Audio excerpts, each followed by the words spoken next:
ভারত হচ্ছে পৃথিবীর সবচেয়ে বড় গণতান্ত্রিক একটি দেশ। তবে ভারতের প্রতিবেশী দেশগুলো সহ আরো অনেক দেশের সাথে ভারতের সম্পর্ক অনেকটাই খারাপ, যার প্রধান কারণ হচ্ছে ভারতের ক্ষমতাসীন সরকারের আগ্রাসী এবং বিদ্বেষীমূলক বৈদেশিক নীতি। চলুন বন্ধুরা, আজকের ভিডিওতে আমরা জানি ভারতকে শত্রু মনে করে এমন 5টা দেশ সম্পর্কে। 5 নম্বরে রয়েছে তুরস্ক।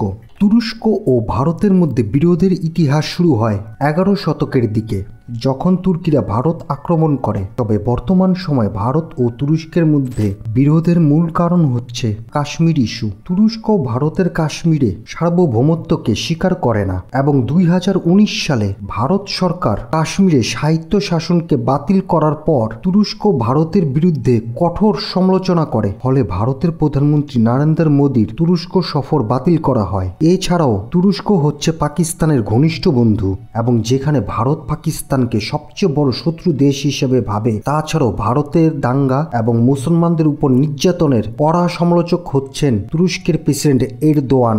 এ কারণে বিভিন্ন সময় তিনি ভারতকে উগ্রবাদী রাষ্ট্র হিসেবে উল্লেখ করেন। এরপর 4র্থ নম্বরে রয়েছে নেপাল।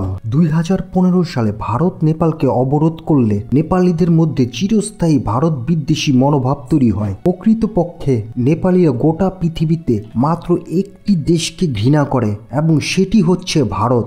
এছাড়াও নেপালের ক্ষমতাসীন বামপন্থী দল প্রচণ্ড ভারত বিদ্বেষী এবং চীনপন্থী। ভারতীয়দের নেপালের নেতিবাচক দৃষ্টিভঙ্গির প্রধান কারণ হচ্ছে ভারতের আগ্রাসন, বিশেষ করে ক্ষমতাসীন বিজেপি সরকারের বৈদেশিক নীতি। বিগত বছরগুলোতে নেপালের সাথে ভারতের সামরিক সংঘাতের ঘটনাও ঘটেছে এবং ভারতীয় অনুপ্রবেশকারীদেরকে হত্যা করেছে নেপালের সীমান্তরক্ষীরা। তাছাড়া নেপালের সাথে ভারতের দীর্ঘদিনের সীমান্ত বিরোধ রয়েছে এবং সাথে রাজনৈতিক টানাপোড়েন তো আছেই। এরপর 3য় স্থানে রয়েছে বাংলাদেশ।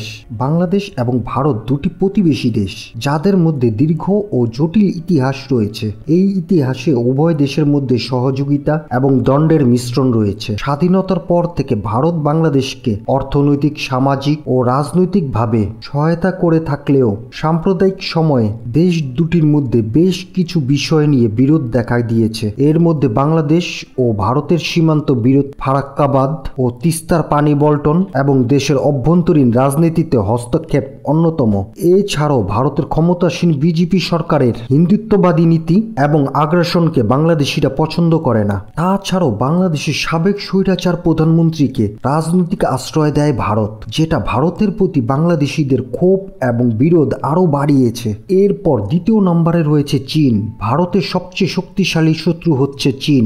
জনসংখ্যায় ভারত এবং চীন পৃথিবীর সব থেকে বড় দুটি দেশ এবং দুটি দেশের বিশাল সীমান্ত রয়েছে। তারপরও দুটি দেশের সীমান্তে বসবাসের অযোগ্য কিছু ভূমি নিয়ে বিরোধ রয়েছে, যা প্রায় দুটি দেশের মধ্যে উত্তেজনাপূর্ণ অবস্থা সৃষ্টি করে। এমনকি ভয়াবহ যুদ্ধ হয় 1962 সালে, যে যুদ্ধে প্রায় 5000 ভারতীয় সেনা নিহত হয়। এছাড়াও সাম্প্রতিক সময় সীমান্ত বিরোধ নিয়ে ভারত চীনের সাথে বেশ কয়েকটা সাময়িক সংঘাতেও লিপ্ত হয়েছে, যার মধ্যে অন্যতম 2000 সালের ডোকলাম সংঘাত এবং 2020 সালের লাদাখ সংঘাত অন্যতম।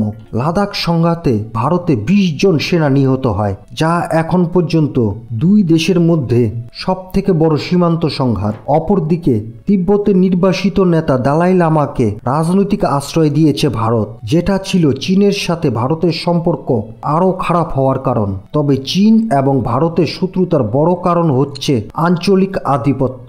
ভারতের আগ্রাসী মনোভাবের কারণে ভারতের সব প্রতিবেশী দেশ এখন চীনের দিকে ঝুঁকেছে, ফলে কৌশলে একঘরে হয়ে পড়েছে ভারত। এরপর 1 নম্বরে ভারতের সবচেয়ে পুরনো শত্রু হচ্ছে পাকিস্তান। ভারত পাকিস্তান হচ্ছে জন্মগত শত্রু দেশ এবং দুই দেশের স্বাধীনতার 1.5 মাসের মধ্যেই যুদ্ধে জড়িয়ে পড়ে। ভারত পাকিস্তানের মধ্যে বিরোধের মূল কারণ হচ্ছে কাশ্মীরের সার্বভৌমত্ব। দুই দেশের মধ্যে সীমান্ত বিরোধ এবং ধর্মীয় রাজনৈতিক পার্থক্য। এই বিরোধের সূত্রপাত ঘটে কাশ্মীরের ভূখণ্ডের উপর নিয়ন্ত্রণের প্রতিষ্ঠা নিয়ে এবং এই বিরোধের ফলে দুটি দেশের মধ্যে এখন পর্যন্ত 4টি যুদ্ধ সংঘটিত হয়েছে এবং এগুলোর যথাক্রমে 1947, 1965, 1971 এবং 1999 সালে। পাকিস্তান এবং ভারতের মধ্যে বিরোধ এখনো চলমান রয়েছে। উভয় দেশই পারমাণবিক অস্ত্রের অধিকারী এবং তাদের মধ্যে এখনো যুদ্ধের সম্ভাবনা রয়ে গেছে।